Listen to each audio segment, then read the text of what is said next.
इस वक्त युद्ध, आर्थिक संकट और बढ़ती महंगाई की मार झेल रही है। रूस यूक्रेन युद्ध से लेकर पश्चिम एशिया के तनाव तक हर मोर्चे का सीधा असर आम आदमी की जेब पर दिखाई दे रहा है। कच्चे तेल की कीमतें बढ़ रही हैं, ईंधन महंगा हो रहा है। ऐसे समय में भारत में भी फ्यूल सेविंग मिशन की शुरुआत होती दिखाई दे रही है।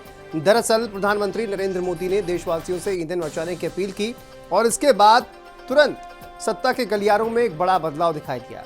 प्रधानमंत्री के काफिले को आधा करने का फैसला सामने आया। जहां पहले दर्जनों गाड़ियों का एक लंबा काफिला नजर आता था, अब सीमित वाहनों के साथ मूवमेंट की तस्वीर सामने आई है। इतना ही नहीं, कई राज्यों में भी वीआईपी काफिलों में कटौती की गई है और इलेक्ट्रिक वाहनों को बढ़ावा देने की तैयारी शुरू हो गई है। सरकार इसे नेशन फर्स्ट मॉडल बता रही है, यानी पहले देश हित और उसके बाद वीआईपी ठाठ। लेकिन बड़ा सवाल है कि क्या ये सिर्फ ईंधन बचत का संदेश है या फिर दुनिया में बढ़ते युद्ध और आर्थिक दबाव ने सरकार को सख्त फैसले लेने पर मजबूर कर दिया है। देखिए रिपोर्ट।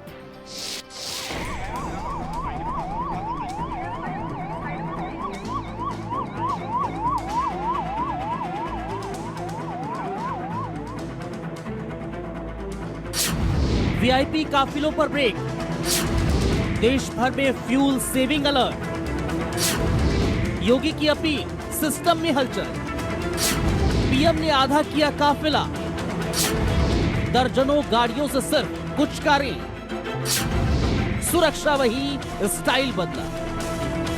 सुबह का वक्त, सत्या के गलियारों में अचानक एक ऐसा संदेश गूंजा जिसने पूरे सिस्टम की रफ्तार बदल दी। वीआईपी काफिलों की लंबी लंबी कतारें, सायरनों का शोर, दर्जनों गाड़ियों का काफिला अब इतिहास बनने की ओर बढ़ रहा है, क्योंकि देश में शुरू हो चुका है फ्यूल सेविंग इमरजेंसी मिशन। मुख्यमंत्री योगी आदित्यनाथ की एक अपील ने दिल्ली से लेकर राज्यों तक हलचल मचा दी। देखते ही देखते प्रधानमंत्री समेत बड़े नेताओं के काफिलों पर कैची चली। अब सवाल सिर्फ गाड़ियों का नहीं, बल्कि उस सोच का है जिसमें वीआईपी कल्चर की जगह नेशन फर्स्ट की तस्वीर दिखाई जा रही है।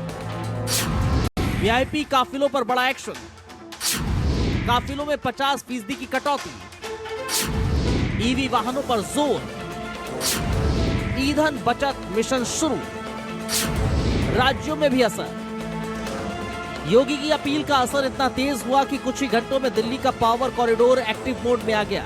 प्रधानमंत्री नरेंद्र मोदी ने अपने काफिले में 50% तक कटौती के निर्देश दिए। जहां पहले 14 से 17 गाड़ियां आम बात थी, अब बेहद सीमित वाहनों के साथ मूवमेंट की रणनीति बनाई जा रही है। इतना ही नहीं, इलेक्ट्रिक वाहनों को वीआईपी मूवमेंट में शामिल करने पर तेजी से काम शुरू हुआ है।